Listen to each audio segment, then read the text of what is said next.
Electronic media, print media और photographer जो यहाँ मौजूद है, उनका मैं सामाजिक न्याय और अधिकारिता मंत्रालय के राज्य मंत्री के नाते और जो मेरी party Republican party of India है, उस पार्टी के अध्यक्ष के नाते मैं आप सबका आभार व्यक्त करता हूँ। और आज मैं जम्मू में इसलिए आया हूँ कि जम्मू में अभी अधिकारियों की साथ मीटिंग हुई है, अभी पहले थी लेकिन अभी थोड़ा सा हम लेट हो गए। तो हमारे मंत्रालय की जो स्कीम 22 का बजट 1,29,329 करोड़ का है और हमारे मंत्रालय के अंतर्गत schedule caste, VJNT, DNT, OBC, old age के लोग, दिव्यांगजन लोग, नशा करने वाले लोग, तो ये सब उसमें आते हैं। जो 85% से भी ज़्यादा पॉपुलेशन हमारे मंत्रालय के अंतर्गत आता है और ये मंत्रालय सामाजिक न्याय के साथ साथ आर्थिक न्याय देने की भूमिका रखता है। अलग अलग स्कीम हमारी है, NSFDC है, वेंचर कैपिटल फंड है, उसके माध्यम से हम लोगों को मदद करते हैं।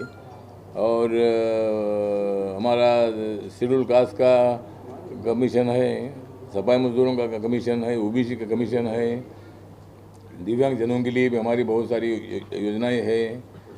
तो मतलब हमारा मंत्रालय सबके लिए काम करता है। अभी मैं इसलिए आया हूँ कि मेरे मंत्रालय की जो योजनाएं हैं उसमें ओल्ड एज होम है, उसके साथ साथ मतलब हॉस्टल है, आश्रम स्कूल है, नशा मुक्ति के केंद्र है। वैसे अलग अलग जो हमारे मंत्रालय की स्कीम है, उस स्कीम के माध्यम से जम्मू और कश्मीर को, लद्दाख को ज़्यादा से ज़्यादा मदद करने की हमारी भूमिका है। जिस तरह माननीय नरेंद्र मोदी सरकार ने मतलब 370 कलम हटाने का निर्णय इसलिए लिया कि हमें जम्मू कश्मीर के लोगों के बारे में प्यार था। हम जम्मू कश्मीर के लोगों पर पूरा विश्वास रखते हैं, चाहे वो हिंदू हो या मुसलमान हो या सिख हो, बुद्धिस्ट हो, तो मतलब सभी के लिए हम काम करते हैं।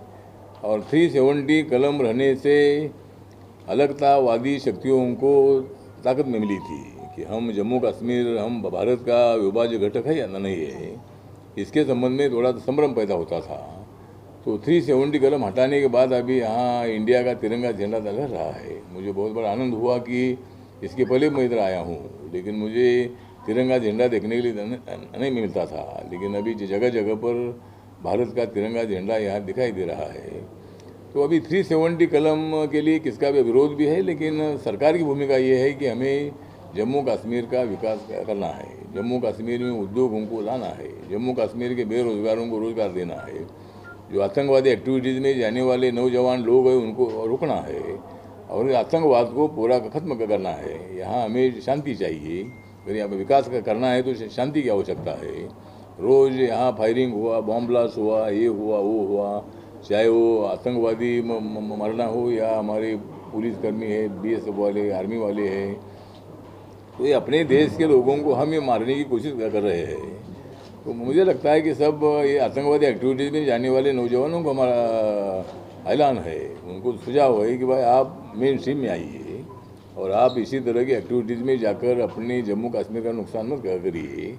तो इसी तरह अभी थोड़ा जम्मू में शांति नज़र आ रही है, कश्मीर में भी मतलब कभी कभी थोड़ी सी गड़बड़ होती है, लेकिन जब से 370 कलम हटाया गया है, 135 ये कलम हटाया गया है, तब से मतलब यहाँ की स्थिति अच्छी है। अभी एकदम तो पूरा योजना इधर आएगी नहीं, लेकिन सरकार की भूमिका ये है कि यहाँ रोड है, रेलवे है, यहाँ उद्योग में बढ़ोतरी है, यहाँ मतलब इरिगेशन में बढ़ोतरी है। तो इसी तरह मतलब यहाँ का किसान है, खेत मजदूर है, कैजुअली लेबर है यहाँ काफ़ी, तो कैजुअली लेबर को भी परमानेंट करने के बारे में भी मतलब जगह जगह पर विचार होना चाहिए। उसके लिए भी मतलब कोशिश हम करेंगे। उसी तरह मतलब हमारी मंत्रालय की ज़्यादा से ज़्यादा योजना जम्मू कश्मीर में लाने की कोशिश करने के लिए, वादा करने के लिए, आश्वासन देने के लिए मैं इधर आया हूँ। मैं अगली बार आऊँगा तो मैं 2 दिन में यहाँ रहूँगा और यहाँ हर डिपार्टमेंट के साथ मैं चर्चा करूँगा। मेरे मंत्रालय की पूरी योजनाएं कहाँ कहाँ देनी है, इसके बारे में प्लान बनाऊँगा। और माननीय नरेंद्र मोदी जी का आदेश है कि हम सब लोगों ने जम्मू कश्मीर में जाना चाहिए, आगे लोगों से बातचीत करनी चाहिए, उनकी क्या समस्या है वो सुनकर उनको मदद करनी चाहिए। कि हमारी सरकार की भूमिका है। और इसीलिए मतलब मैं इधर आया हूँ। मैं 6 तारीख को हमारे होम डिपार्टमेंट ने मुझे बांडीपुरा जो कश्मीर में ज़िला है, तो वहाँ मुझे जाने के लिए मुझे आदेश दे दिया है। उसी तरह मैं श्रीनगर आकर वहाँ जाने वाला हूँ, वहाँ लोगों से बात करने वाला हूँ। वहाँ जो एक गवर्नमेंट की तरफ से जो प्रोग्राम रखा है उसको मैं अटेंड करने वाला हूँ। और इसी तरह मतलब सब काम हमें अच्छी तरह करना है। बाकी जो हमारे नरेंद्र मोदी सरकार ने जो प्रधानमंत्री जनधन योजना शुरू की थी, बैंक में अकाउंट खोलने का जो निर्णय था, तो 2014 में निर्णय हुआ था। तो अभी तक 43 करोड़ 22 लाख 22,000 43 करोड़ 22 लाख 22,000 इतने लोगों के देश भर में अकाउंट खुले हैं। और जम्मू कश्मीर में 8,62,000 इतने लोगों के अकाउंट बैंक में खुले हैं। प्रधानमंत्री आवास योजना जो है,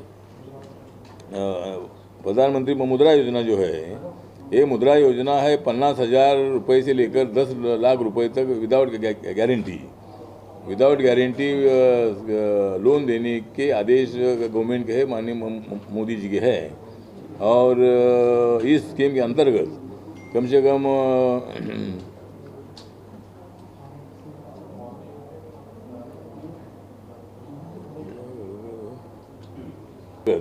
मतलब वही थोड़ा ठीक है बरोबर।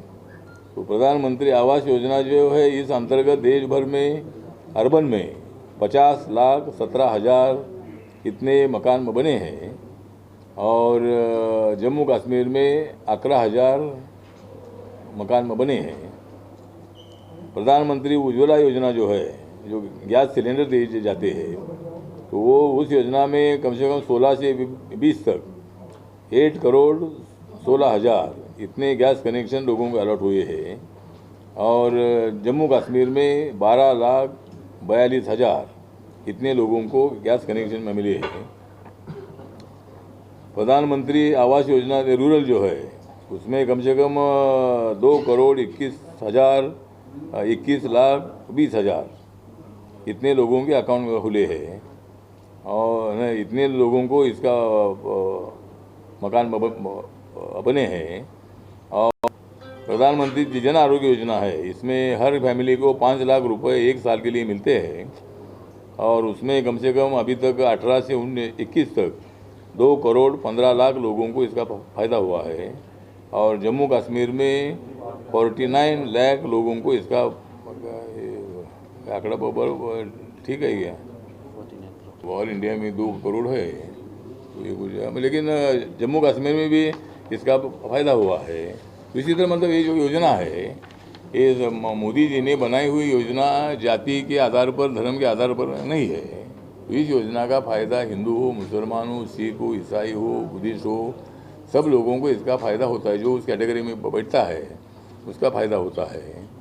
अभी हमारे सरकार ने, मेरे मंत्रालय ने निर्णय लिया है 3.5-4 साल पहले, जो लोग SC ST OBC में आते नहीं है, ऐसे लोगों को 10% आरक्षण देने का निर्णय हुआ है।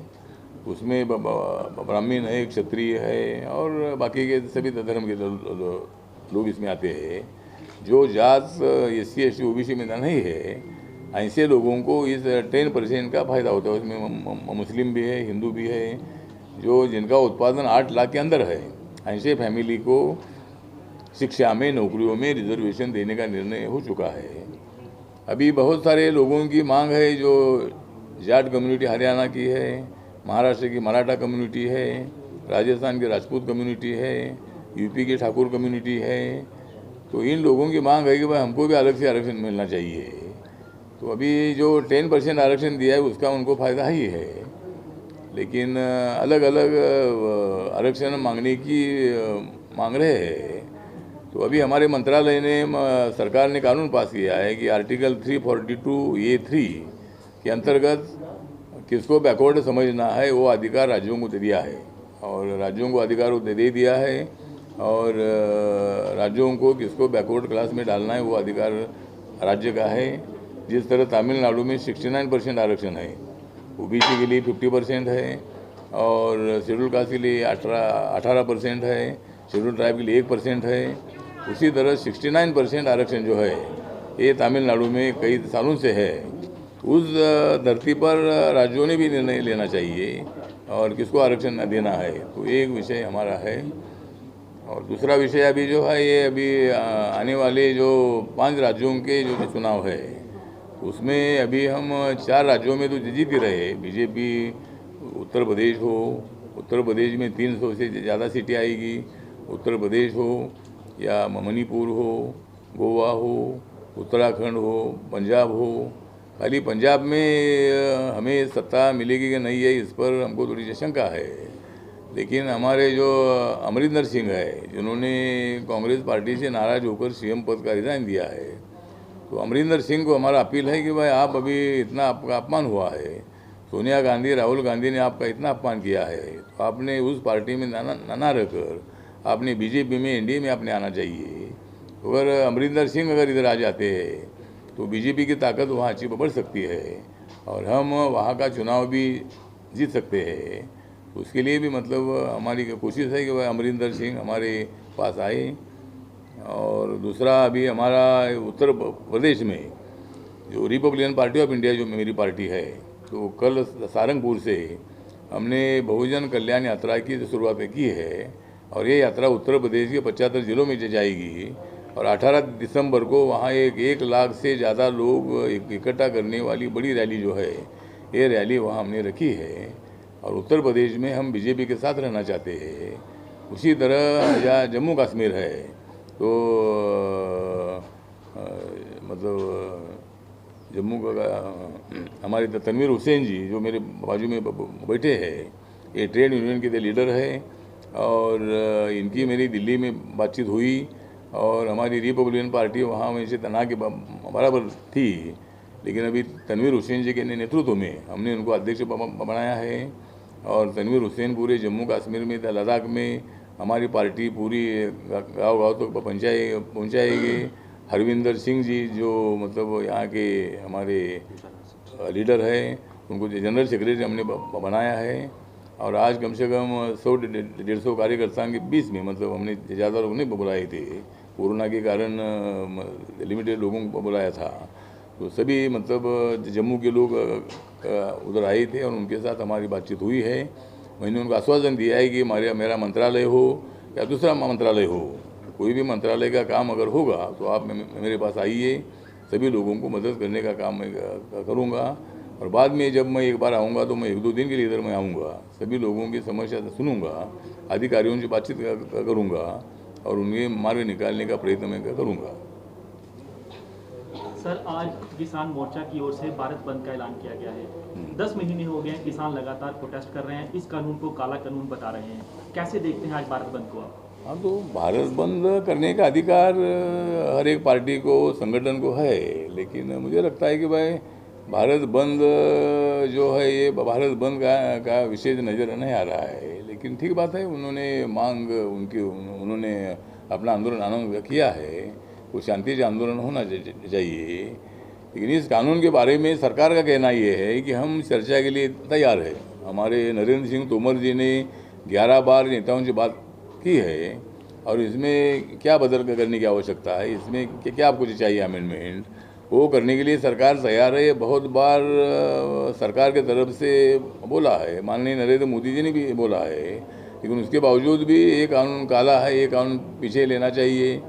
तो सरकार का प्रॉब्लम ऐसा है कि वह एक कानून अगर पीछे लेंगे तो हर कानून को पीछे लेने के लिए कोई भी लोग आकर बैठेगी और बोलेगी कि एक कानून हटाओ, एक कानून आप रद्द करो, तो उससे लोकतंत्र धोखे में आ जाएगा। इसीलिए हमारा सरकार का कहना ये है कि क्या बदल चाहिए वो बताइए, हम उसमें बदल करने के लिए तैयार है और सरकार का नुकसान करने के लिए कानून लाया नहीं है। ये कानून ये है कि भाई अगर किसी भी मंडी में जहाँ उनको ज़्यादा पैसा मिलता है वहाँ उनको अपना माल बेचने का अधिकार देने वाला एक कानून है। ये कानून कोई किसानों पर कोई बंधन डालने वाला का कानून नहीं है।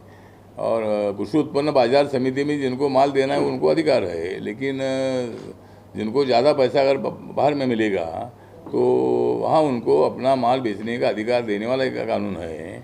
इसलिए अभी जो आपने सवाल पूछा है कि भाई किसानों ने आंदोलन पीछे लेना चाहिए और सरकार के साथ बातचीत करनी चाहिए, कोई ना कोई तो मार्ग निकालना चाहिए। 2 कदम सरकार पीछे आएगी, आप थोड़ा 2 कदम पीछे आइए और मार्ग निकाल कर आंदोलन को खत्म करो, ऐसा किसानों को हमारा निवेदन है। ज़्यादा है, मतलब बहुत बार ऐसा होता है कि ऐसा आंदोलन कभी होता नहीं है। हमने भी आंदोलन किया है, हम आंदोलन करते करते हम यहाँ पहुँचे हैं। तो अगर हम डट कर वहाँ बैठेंगे तो पुलिस हमारे ऊपर लाठीचार्ज करके हमको भगा दी थी, लेकिन सरकार ने इनको कोई भी हाथ नहीं लगाया। मतलब किसान अपने हैं, अपने देश के किसान हैं, तो उनके ऊपर सत्ता का और पुलिस का वापर करना अच्छी बात नहीं है। इसीलिए सरकार ने उनको बैठने का मौका दे दिया। लेकिन इतने दिन 9-9 महीने 10-10 महीने बैठने का जो तरीका है, ये कोई अच्छा तरीका नहीं है। आंदोलन आपको करना है तो जगह जगह पर जाकर आंदोलन करिए, लेकिन कानून तो इसीलिए इसमें ज़्यादा राजनीति है। और वहाँ आप जाकर देखेंगे तो वहाँ टूरिज्म टाइप उन्होंने वहाँ पूरा डेरा डाला है। तो उन्होंने आंदोलन खत्म करना चाहिए, अपने अपने घर जाना चाहिए। नेताओं ने किसानों को तकलीफ नहीं देनी चाहिए, इसमें ज़्यादा राजनीति है। कमीशन है, ओबीसी फाइनेंस कॉरपोरेशन है, उनके माध्यम से हम लोगों को आर्थिक मदद करते हैं। अपना छोटा मोटा धंधा शुरू करने के लिए उनका अच्छा उपयोग होता है। हमारी ये NSCFDC है, वो कम से कम 45 लाख तक वो लोन देती है। और वेंचर कैपिटल फंड नाम की मेरे मंत्रालय की स्कीम है, उसमें 20 लाख रुपए से लेकर कम से कम 15 करोड़ तक हम उनको लोन देते हैं। अलग अलग स्कीम है, तो इसीलिए हमारी कोशिश ये रहेगी कि भाई यहाँ ओल्ड एज होम कितने हैं उस ज़िले में कि क्यों ना नहीं है। वहाँ अगर NGO अप्लाई करता है तो उनको हम ओल्ड एज होम देंगे। और आश्रम स्कूल है, हॉस्टल है, ऐसी जो स्कीम है उसके लिए हम मदद करेंगे। लेकिन मैं अगले बार मैं आऊँगा तो इसका पूरा जायज़ा ले लूँगा। लेकिन अभी अधिकारियों से मैं बात करके उनके क्या प्रॉब्लम है या हमारी तरफ से उनको क्या मदद चाहिए, इसके बारे में मैं चर्चा करूँगा। और हम मतलब ओबीसी के लिए भी पूरी मदद करना चाहते हैं। आपने अभी बात करी कि कैप्टन अमरिंदर सिंह जी को एनडीए ज्वाइन करने, जो माननीय चन्नी जी को, जो हमारे शेड्यूल कास्ट के, उनको मुख्यमंत्री बनाया है। और शायद सुशील कुमार शिंदे जी को एक बार महाराष्ट्र में बनाया था, उसके बाद पंजाब में शेड्यूल कास्ट का मुख्यमंत्री बनाया है। लेकिन उस स्ट्रैटेजी से कांग्रेस को उतना फ़ायदा हुआ नहीं, क्योंकि कांग्रेस इतनी भी कूद गई है कि अमरिंदर सिंह नाराज़ होने से वो तो अभी कांग्रेस में है, लेकिन वो कांग्रेस का सपोर्ट नहीं करेगी। वो कोई ना कोई तो निर्णय बहुत जल्दी लेगी।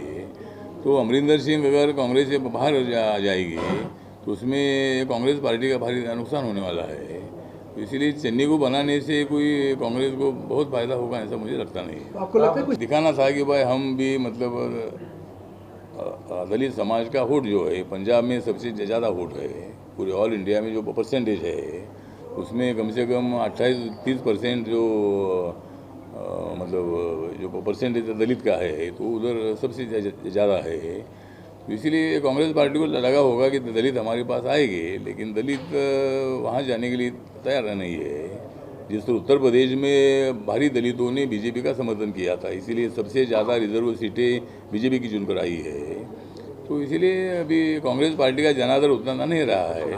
लास्ट टाइम अठावले साहब, महाराष्ट्र की राजनीति में हम देख रहे हैं कि यहाँ काफ़ी बार उथल पुथल हो रहा है, और अभी हाल फिलहाल में हमने देखा है कि बीजेपी की तरफ से भी और शिवसेना की तरफ से। मुझे लगता है कि जिस तरह शिवसेना के नेता शरद पवार पर अटैक कर रहे हैं, शिवसेना जो है ये एनसीपी पर अटैक कर रही है, एनसीपी उनके ऊपर अटैक कर रही है, कांग्रेस इनके ऊपर अटैक कर रही है। तो ये आपस में इनका झगड़ा इतना चल रहा है, ये सरकार 5 साल चलना बहुत बड़ा मुश्किल है। लेकिन हमारा माननीय उद्धव ठाकरे जी को निवेदन है कि भाई उन्होंने कांग्रेस एनसीपी के चक्रव्यूह से बाहर आकर उन्होंने बीजेपी के साथ आना चाहिए। 2.5 साल का मुख्यमंत्री पद का उनका प्रस्ताव था, उसी तरह उन्होंने 2.5 साल मुख्यमंत्री रहे और उसके बाद देवेंद्र फडणवीस जी को 2.5 साल के लिए मुख्यमंत्री बनाए। ये शिवसेना के लिए फायदेमंद होगा, क्योंकि कांग्रेस पार्टी के साथ रहने से शिवसेना का भारी नुकसान होगा इलेक्शन में। तो इसलिए जल्दी उन्होंने निर्णय लेना चाहिए और शिवसेना ने बीजेपी के साथ आना चाहिए। अगर शिवसेना तो नहीं आती है तो राष्ट्रवादी कांग्रेस का शरद पवार का शिवसेना अपमान कर रही है। इसीलिए एनसीपी ने सरकार से बाहर आना चाहिए और उन्होंने भी बीजेपी के साथ आना चाहिए। शरद पवार अगर इंडिया के साथ आते हैं तो उसका फायदा शरद पवार जैसा अनुभवी नेता माननीय नरेंद्र मोदी जी को मिलेगा और महाराष्ट्र की राजनीति में महाराष्ट्र के विकास के लिए उसका अच्छा उपयोग होगा। तो कोई ना कोई तो मार्ग से सत्ता बदल सकती है। तो एनसीपी ने भी मतलब इंडिया के साथ आना चाहिए, ये हमारा निवेदन है। Thank you sir.